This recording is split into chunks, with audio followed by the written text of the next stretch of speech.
New Zealand ने भारत को पहली पारी में सिर्फ 46 रन पर समेटने के बाद जबरदस्त वापसी करते हुए 400 से अधिक रन बनाए, जिसमें रचिन रविंद्र की 134 रन की शानदार पारी ने दर्शकों के दिल जीत लिए। आखिरी बल्लेबाज के रूप में आउट होने से पहले रचिन ने 157 गेंदों में 13 चौके और 4 छक्कों के साथ जबरदस्त खेल दिखाया। कुलदीप यादव ने उन्हें सब्स्टिट्यूट विकेट कीपर ध्रुव जुरेल के हाथों कैच कराया, जिससे भारतीय टीम को थोड़ी राहत मिली। न्यूजीलैंड ने शुक्रवार को 3 विकेट पर 180 रन से अपनी पारी आगे बढ़ाई, लेकिन 222 रन जोड़ने के दौरान बाकी 7 विकेट खो दिए। Daryl Mitchell, Tom Blundell, Glenn Phillips और मैट हेनरी की कमजोर पारियों के बावजूद रचिन ने टिम साउदी के साथ 8वें विकेट के लिए 137 रन की यादगार साझेदारी निभाई। रचिन ने अपने टेस्ट करियर का दूसरा शतक जड़ा, जबकि साउदी ने धैर्यपूर्ण खेल दिखाते हुए 7वां अर्धशतक जमाया। साउदी 73 गेंदों में 5 चौके और 4 छक्कों की मदद से 65 रन बनाकर सिराज का शिकार बने और उनके आउट होते ही भारतीय खेमे में खुशी की लहर दौड़ गई। वहीं एजाज पटेल केवल 4 रन बना सके। भारत की ओर से कुलदीप यादव और रविंद्र जडेजा ने 3-3 विकेट लेकर शानदार प्रदर्शन किया, जबकि मोहम्मद सिराज ने 2 और जसप्रीत बुमराह व रविचंद्रन अश्विन ने 1-1 विकेट लेकर संघर्ष किया। रोहित यशस्वी ने दिलाई ठोस शुरुआत। पहली पारी में भारतीय बल्लेबाजी क्रम पूरी तरह से बिखर गया था, लेकिन दूसरी पारी में यशस्वी जायसवाल और कप्तान रोहित शर्मा ने उम्मीदों की नई किरण जगाई। मैदान में उतरी टीम के लिए हर गेंद पर दबाव महसूस हो रहा था, लेकिन यशस्वी और रोहित ने हिम्मत से खेलते हुए टीम को ठोस शुरुआत दी। रोहित की आक्रामक बल्लेबाजी ने दर्शकों में जोश भर दिया। वहीं यशस्वी ने धैर्यपूर्वक खेलते हुए पहले विकेट के लिए 72 रन की महत्वपूर्ण साझेदारी की।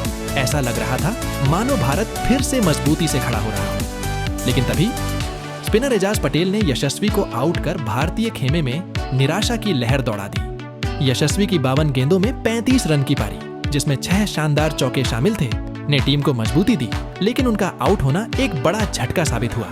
अर्धशतक जड़ने के बाद अजीब तरीके से आउट हुए रोहित भारत को 95 के स्कोर पर दूसरा बड़ा झटका लगा, जब अच्छी लय में दिख रहे कप्तान रोहित शर्मा ने एक दुर्भाग्यपूर्ण तरीके से अपना विकेट गंवा दिया। उनकी बेहतरीन पारी ने उम्मीदें जगाई थीं, लेकिन 22वें ओवर में एजाज पटेल की गेंद पर जो हुआ, उसने सभी को चौंका दिया। रोहित ने गेंद का डिफेंस किया, लेकिन किस्मत ने उनका साथ नहीं दिया। गेंद उनके बल्ले के निचले हिस्से से लगकर पीछे चली गई और सीधे विकेट से जा टकराई। इस अजीब तरीके से आउट होने पर रोहित खुद भी स्तब्ध रह गए और उनके चेहरे पर गहरी निराशा साफ नजर आई। बिना कोई रिएक्शन दिए वह मायूस होकर वापस लौटे।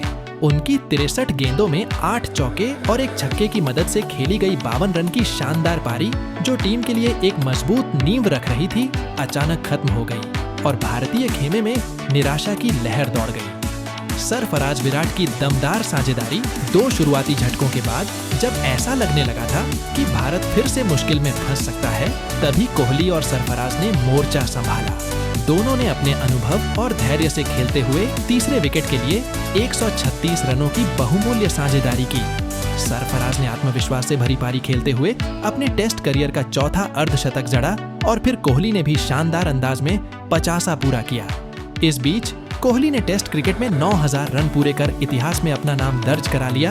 वे ऐसा करने वाले चौथे भारतीय बल्लेबाज बने। इस साझेदारी ने भारत को संकट से उबार दिया था और स्टेडियम में खुशी की लहर दौड़ गई थी। लेकिन जब कोहली फिलिप्स की गेंद पर विकेट कीपर के हाथों कैच आउट हुए, तो दर्शकों के चेहरे पर मायूसी छा गई। कोहली की 102 गेंदों में 8 चौके और 1 छक्के की मदद से खेली गई 70 रन की पारी उम्मीदों को जगा चुकी थी, लेकिन उनके आउट होते ही पवेलियन में निराशा छा गई। उनके पवेलियन लौटते ही स्टंप्स की घोषणा हो गई और भारतीय खेमे में थोड़ी चिंता की लहर दौड़ गई।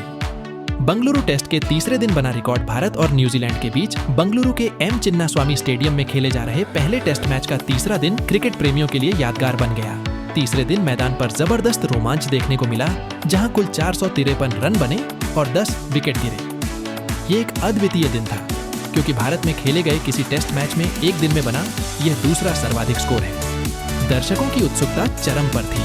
हर रन और विकेट पर शोर गूंज रहा था। इससे पहले भारत और श्रीलंका के बीच 2009 में खेले गए मैच के दूसरे दिन का रिकॉर्ड था, जब कुल 470 रन बने थे। बंगलुरु के इस टेस्ट में क्रिकेट का यह ऐतिहासिक दिन दर्शकों के दिलों में हमेशा के लिए बस गया और स्टेडियम में मौजूद हर शख्स इस रोमांचक खेल का गवाह बना। विराट कोहली और सरफराज खान की शानदार शतकीय साझेदारी ने भारत को तीसरे दिन मुश्किल हालात से निकालकर उम्मीद की नई किरण दिखाई।